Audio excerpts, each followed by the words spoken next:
You're listening to Nothing Important. That I made one key mistake in trying out for the role of the brother. I tried out for the role of the brother, and I quickly learned that Michael McKean was up for the same role. And you got to be careful what you say when you leave a casting session. Here's what I said when I left. I said, "May the best man win." And God damn it, he did. Please enjoy the show. That's great. That works.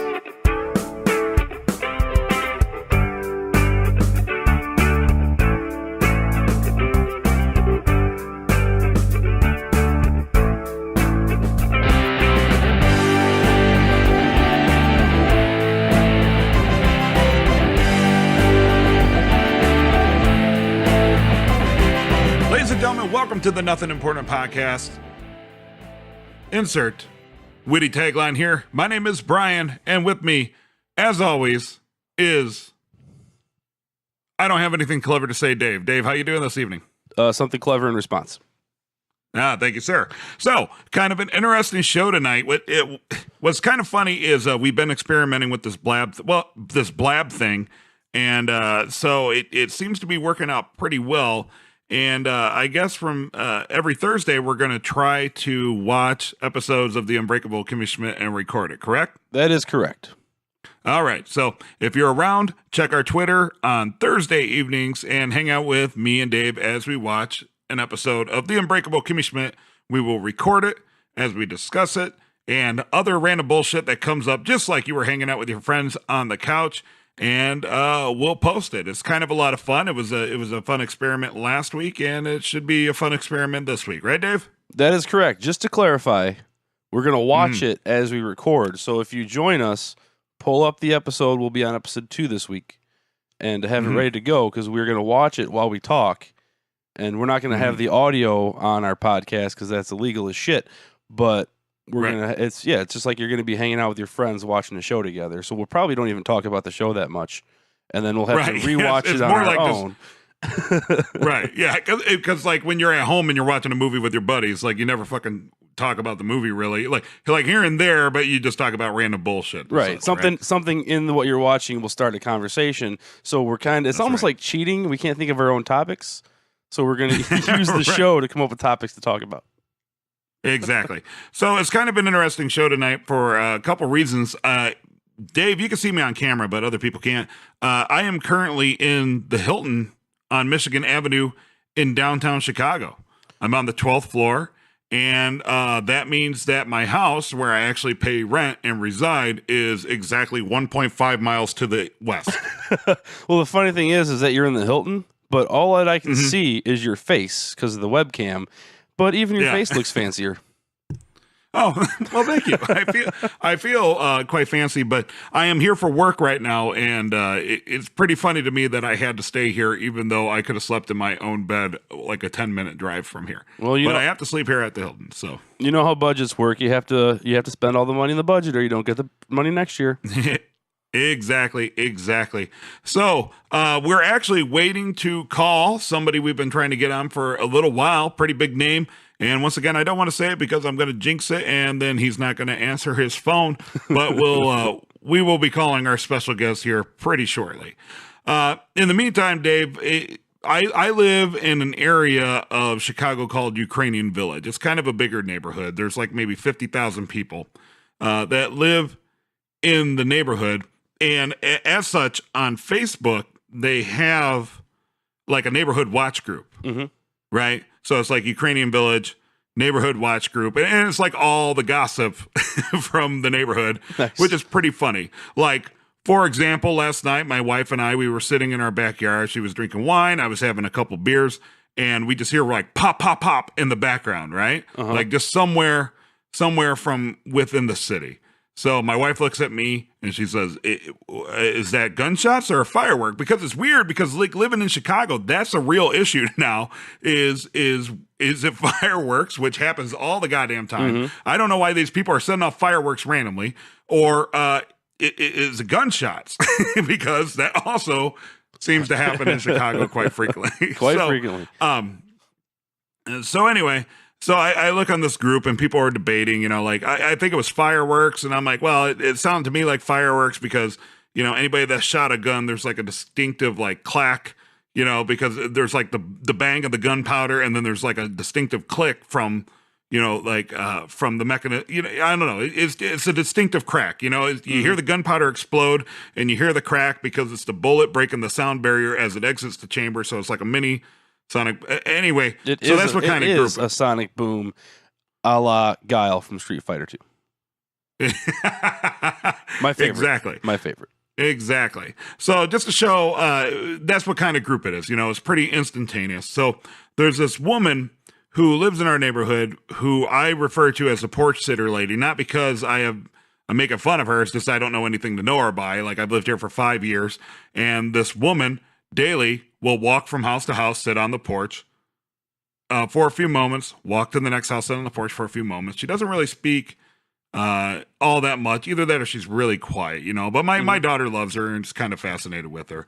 So I was looking through pictures on my phone of my daughter playing up and down the sidewalk, and I see that she's in the background. So I crop her out and I post her on our Facebook group, and I'm like, hey, what's the deal with this lady? She seems harmless. She seems nice. Just what's her story? Like, why does she walk up and down the sidewalk and sit on people's porches? I don't have any problem. She sits on my porch all the time, and it's no big deal. She doesn't hurt anything, right? Mm-hmm. So people that have lived in the neighborhood for like 40 and 50 years, like, oh, well, that woman has a name. Her name is Barbara. And they're telling us like neighbors and such are telling us about this woman's life story, which is pretty fascinating. Yeah. She's lived in Ukrainian Village her entire life, and she's like 60 something years old. She's never moved out of that neighborhood. Oh. She's lived there, and like she's elderly now, and she has breathing problems, which is why she sits on porches, But her, because it's her exercise, but she can't walk that far. So every house she sits on the porch for a minute and rests, and she just does that all day, which is kind of cool, right? It is kind of cool. So, right. So, like my neighborhood has a lot of characters. There's like the guy that plays trumpet late at night. There's the porch sitter lady who we're currently talking about. There's like a bunch of different characters. So people are just tidbits from over the years, like saying, oh, well, she's nice, blah, blah, blah. And of course, you got to have the one assholes that are absolutely offended over nothing. And there was about 2 or 3 people that started berating me for posting a picture of this lady and trying to make it sound like I'm the asshole. But, I'm trying to make it sound like I'm the asshole. And my response was, I noticed she was in the background of a picture with my daughter. I've always just wondered who it was. I figured I'd post it. Sorry, you're pretending to be upset. Basically like go fuck yourself, right? It's not a real issue, right? Yeah, because you have no idea. This person could be a danger, and you're just trying to find out who is hanging around your freaking children, Yeah. Right. I was just curious about her, I never had any issue or run-in. I was just curious about the lady. Right. So this goes on, and another person chimes in, and they start talking shit about how I'm being disrespectful to this lady and just making craziness of this when all I was just like, hey, what's the this woman? But I got the ultimate revenge. Right. I got the ultimate, not revenge, but validation, because the woman's daughter is actually on that group. And she told us this amazing story about how this woman's, her life and how she's lived in Ukrainian Village. And even though the rest of her family has moved to the suburbs, she always considers that neighborhood home. Nice. And she will not leave no matter what her health is like, right? And my favorite part about it is that now this woman's daughter, porch sitter lady's daughter, and you know what made her day? The fact that somebody posted a picture of her and wanted to know more about her. That's awesome. See? Yeah. There you go. I'm like, exactly, assholes. So me and my wife was like, why are those people being dicks to you? Like, most people were really cool, but it was literally 2 people. Like, why are those people being dicks to you? And I'm like, well, it's because those people have such a good life that they have to make up issues and then at the same time try to act like they're defending some sort of issue. You know what I mean? Like they created a cause just to take it up. Right. And it was so great because it's nice to see it bite them in the ass, because the lady's own daughter was like, that's my mom, and she loves the fact that people are talking about her because it shows that they care and that they're interested. Right. Yeah, that's awesome. Right. further solidifies the point I always make. Nobody is really that upset about anything. There you go. Everybody's full of shit. All right, so we're going to pause for a minute, and I'm going to call our special guest here. It's all good, man. Hey, it's all good, man. Dave, are you there? I'm here. Dave, we have Ed Begley Jr. on the phone. Hey, welcome. Dave, how are you? I am awesome. How are you this evening, sir? Well, you are awesome because you're in a great city. I love Chicago. Oh, awesome. Absolutely. It is a fantastic. I lived there in LA for 8 months, and I think that's a pretty wonderful city as well. I enjoy it here. I've been born here and been here for many years, so I like it, but I love getting around the country, and Chicago's a great city. Awesome. Absolutely. Yeah. It's a lot of fun. It's a little gloomy right now outside. Like, I wish by this time of the year it'd be at least a nice enough night to stroll down the street, but it's all rainy and cold. Not the best night to do it. Yeah, So- we've had a little stormy weather, cloudy and minor rain here, but now it was sunny today, so it's nice. But I love one of the things I like most about Chicago is the great transit system there. I take the L all over town. When I come in from the airport, I guess it's the blue line you take in from the airport, and it's a great city for public transportation. I go all around the town, with my transit card. It's great. Yeah, now, it's also becoming more and more bike friendly. That's a big push in Chicago right now, is the bikes and the public bike system. That's right. I saw that public bike system there. I was staying right off the park there, and they have those bikes that you can just, if you've signed up to the program, which is very easy to do on your smart device, you can go and grab your bike and pick it up one place and drop it another. That's really a good setup you have there. yeah, they're called divvy bikes. Right. Yeah. The blue divvies. Absolutely. Yep. I wonder how many people get on the L when you're in town and they happen to sit next to you, and the whole time in their head they're debating whether or not you're really Ed Begley Jr.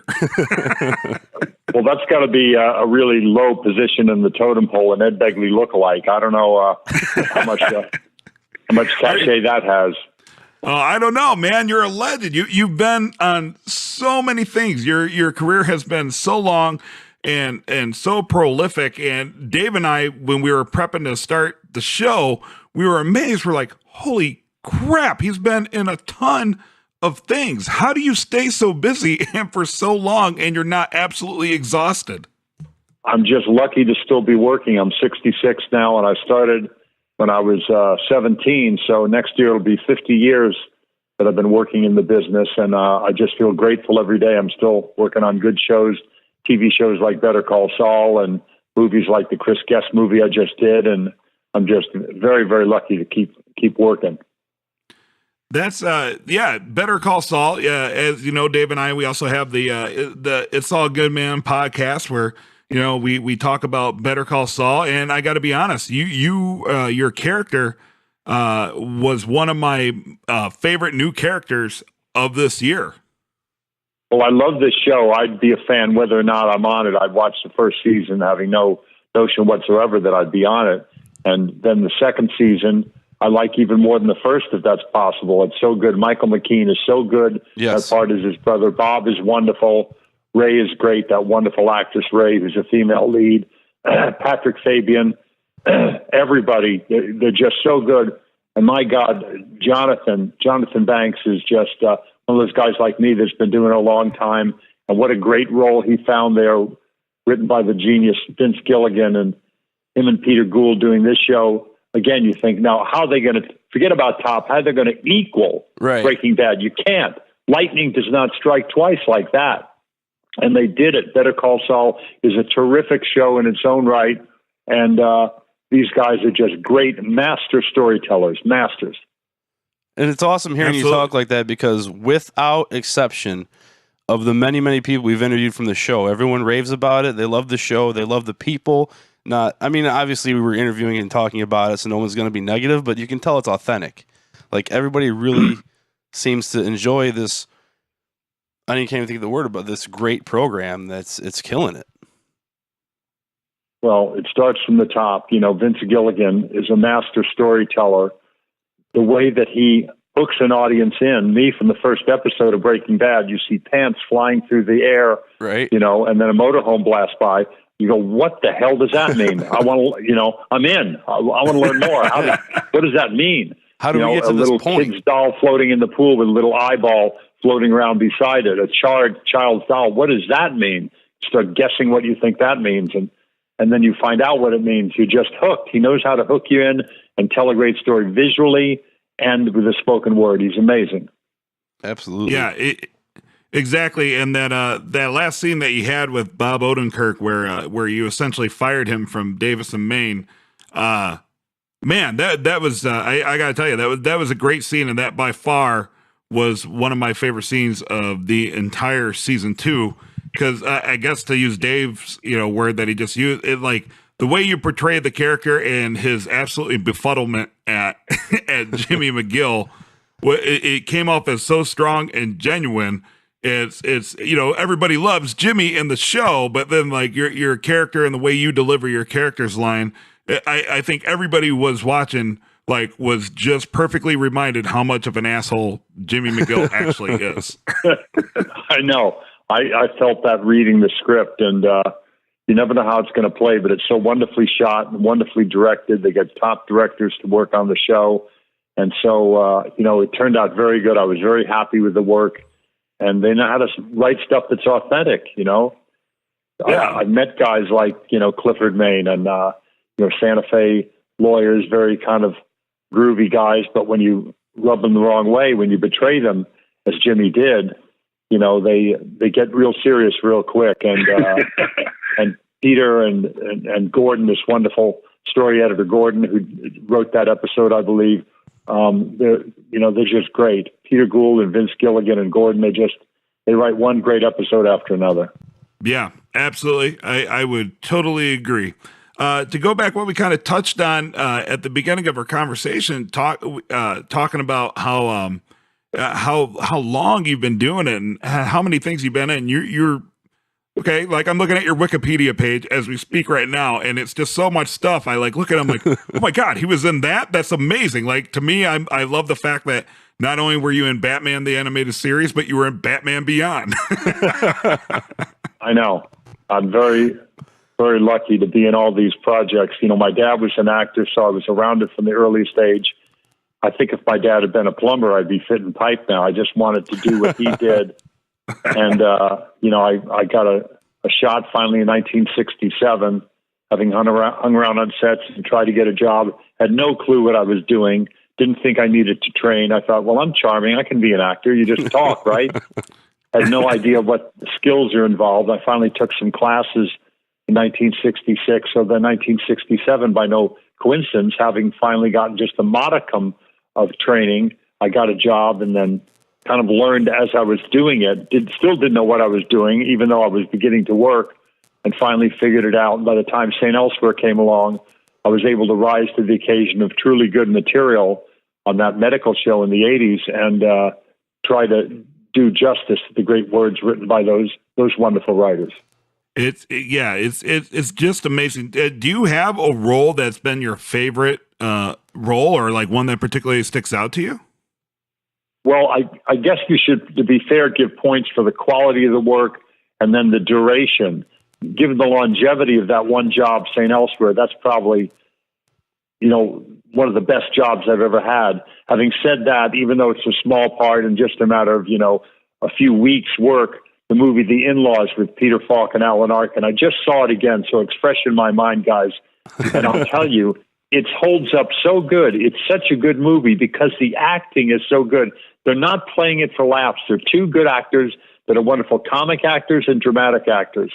And Alan Arkin is playing it like it's, like it's Peer Gynt. He's playing it like it's Strindberg or Ibsen or something. And the same with Peter Falk. He's doing all these outlandish things that spike out from the basic story they've laid down and the basic reality they've laid down. They lay this carpet of reality of real behavior, and then it spikes out from there, and it's a really good movie. So The In-Laws is another good one. Another great movie in which I have an even smaller part than The In-Laws, but it's really a terrific movie that I happen to be in in a very minor way, that it's called This Is Spinal Tap. That's a truly great movie. Yeah. Love Spinal Tap. That's great, because I was trying to figure out a way to segue into that. Have you know, because Michael McKean obviously was in Spinal Tap as well. And it was kind of fun seeing you guys on screen again. Have you guys worked together much between Spinal Tap and Better Call Saul, or was that kind of a reunion of sorts? We worked together a few times. He's always in those Christopher Guest movies that I have been lucky enough to be in myself. You know, Best in Show, A Mighty Wind, and For Your Consideration, all those shows. So I've worked with him on those shows. I played his father in a movie called Young Doctors in Love, a Gary Marshall movie back in the late 70s, maybe early 80s. And, I've known him a long time. He's a very good friend. And I made one key mistake in trying out for the role of the brother. I tried out for the role of the brother, and I quickly learned that Michael McKean was up for the same role. And you got to be careful what you say when you leave a casting session. Here's what I said when I left. I said, "May the best man win." And God damn it, he did. Wonderful in that part. I don't know what the hell I would have done with it, but nothing nearly as good as he has done. Out of the park, brilliant. Michael McKean is a truly great actor of our time, and I'm so glad he gets to shine in this role. He's a terrific friend and a terrific actor. And I like how they worked a lot of his musical stuff, or a little bit of his musical background, into Better Call Saul. Do you have much of a musical background?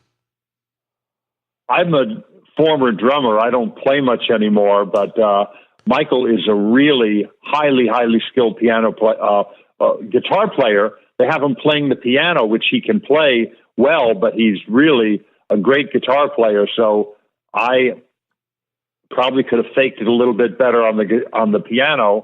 Not that I'm a real piano player, but they had somebody come in, and a guy whose hands look similar to mine, and they kind of made it look real. But I'm no guitar player, I'll promise you, as anybody who heard what I was strumming on the set will attest. So that wasn't you on the show actually playing the guitar. It was a hand double. I was attempting to play the guitar, and I get kind of close to the chords, but I'm not sure. My dear wife walked in. Rochelle, how are you? The wonderful Rochelle Carson. Hi, Rochelle. Hi, Rochelle. Hi. Dave and Bryan say hi. Hi. Hello. That's awesome. I cooked some food for you, honey. It's on the counter. You see, I'm a good little housewife. I made some dinner for my wife. That's awesome. No, that's the way it should be, though. I often make dinner for my wife as well. So you gotta love the ones that love you, right? That's right. I'm the cook in the house, so I do like to cook, and so I made her a little stir fry. Hopefully, she'll like it. Awesome. I wanted to actually, when you mentioned you were a drummer, I had that in mind. I was watching your Portlandia skit, a couple of Portlandia skits earlier today. The church is an option is like one of my favorite skits. I freaking love it. And you're sitting there at the drum set, and I was like, oh, maybe I should ask him if he's actually a drummer, or if he just kind of sat there. But you actually do have a drumming background, so that's very cool, and you answered my question, so thank you. Yeah, I used to play the drums, and I learned a valuable lesson sitting down at that set for the first time, on the set of Portlandia. They asked me to play the drums, so I sat down at that kit, and I realized you can't sit down every 15 years at a drum set and think you're going to play. You got to play, let's say once a year, something like that. So I was quite clumsy, but I'm going to start taking lessons again, or maybe get a set again. I haven't had a drum set in many years, but I'm probably due. Nice. Get back on that bike. You start riding a bike, right? You get that muscle memory back, and it'll all come back to you. That's right.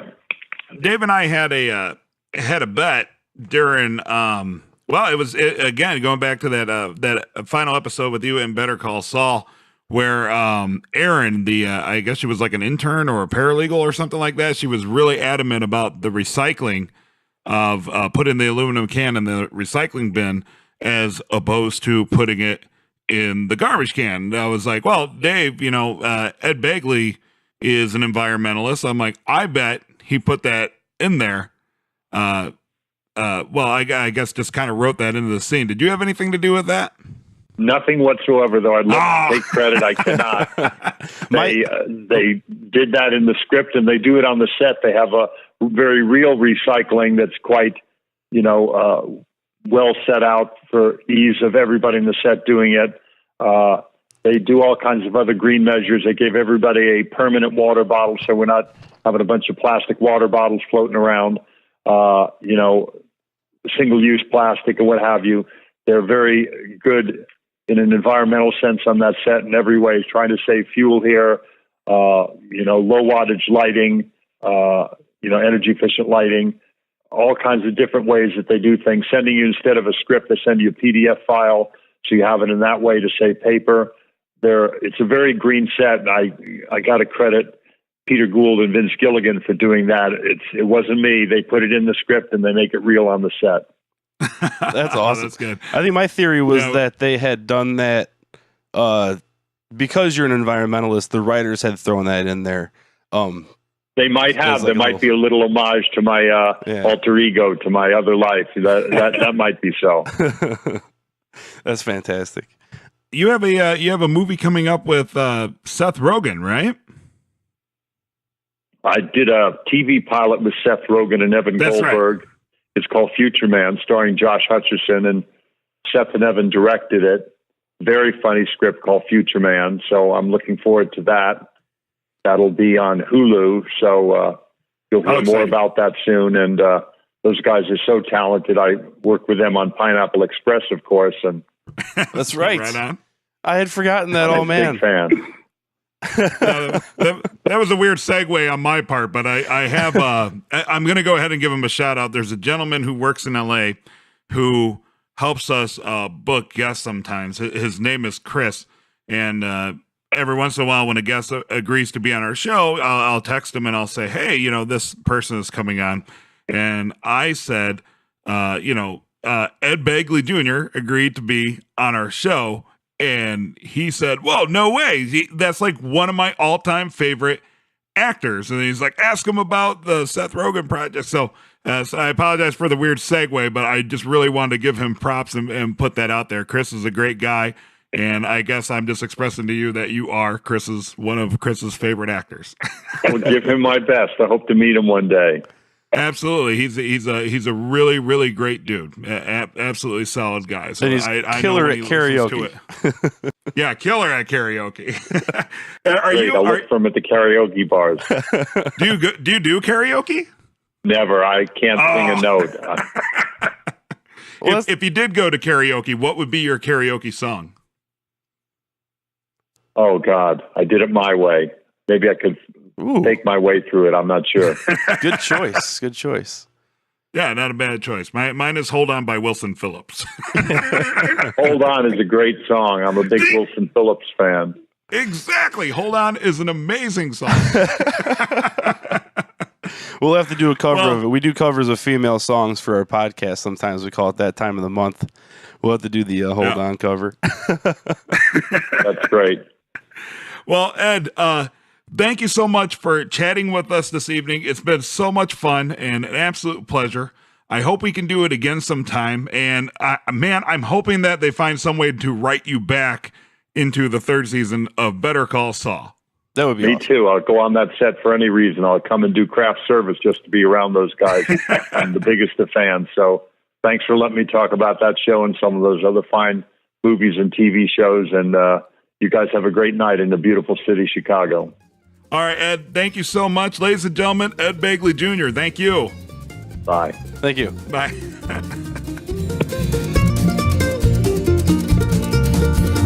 It's all good, man. Hey, it's all good, man. What a great guy. Yeah, that was awesome. You know what I liked about him is when we paused out for me to give him a ring. Mm-hmm. Well, a lot of times people just answer hello, Uh-huh. That's his beep from him leaving. But he's just like, what I liked about him is I dialed him, it rang 1.5 times, and he's like, Brian! I'm like, Ed! So it's kind of nice, because it was like he was my friend right from the get-go. He's a consummate professional. Obviously. Dude, absolutely. This wasn't his first interview. Right. He seems like somebody, his his career is just so prolific. Like I said, prolific and large. Like really, I feel like you could probably talk to the man for hours and hours and hours, and he's forgotten more about just about anything than we've ever learned about anything. Yeah. Really, really solid dude. Well, I'm glad that he spoke with us tonight. That was really fun. He made it very lively, and it was nice to hear a little bit about his earlier career too, that we would have never thought of, because I go back like only like 30 something years. He's been acting 20 more years than I've been on this earth. And he still does it with great, like frequency. Like I said, like his skits in Portlandia he knocks it out of the park. Like I'm laughing that his deadpan delivery and like the cup of Joe side of dough, after being in so long and doing these little, in comedies and dramas and keeping it and varied and just, the dude's just, he's the man. That's crazy. I'm kind of shaking a little bit still because that was by far the biggest person we've talked to. And and you know what I really liked about it too, though? What's that? What was super nice is that his wife walked in and he was talking about how he made her dinner and stuff like that. And that kind of warms my heart because like I'm kind of a sap when it comes to my wife too. And I'm like, oh, see, that's good. I like to see people be happy and stuff. So that's great. Yeah. Just a absolutely stellar dude. Ed Begley Jr. Good times. Is that the second guest we talked to while he was making dinner? Possibly. Somebody was somebody was chopping vegetables up while he was talking to us. Who's man, I'll have to. I don't know. We'll have to go back and take a look at it. Yeah, it's like Kyle Bornheimer or Joe DeRosa or something. So that was awesome talking to Ed Begley Jr. And what's funny, as I mentioned before, Dave, I'm actually in the Hilton downtown for work, right? Uh-huh.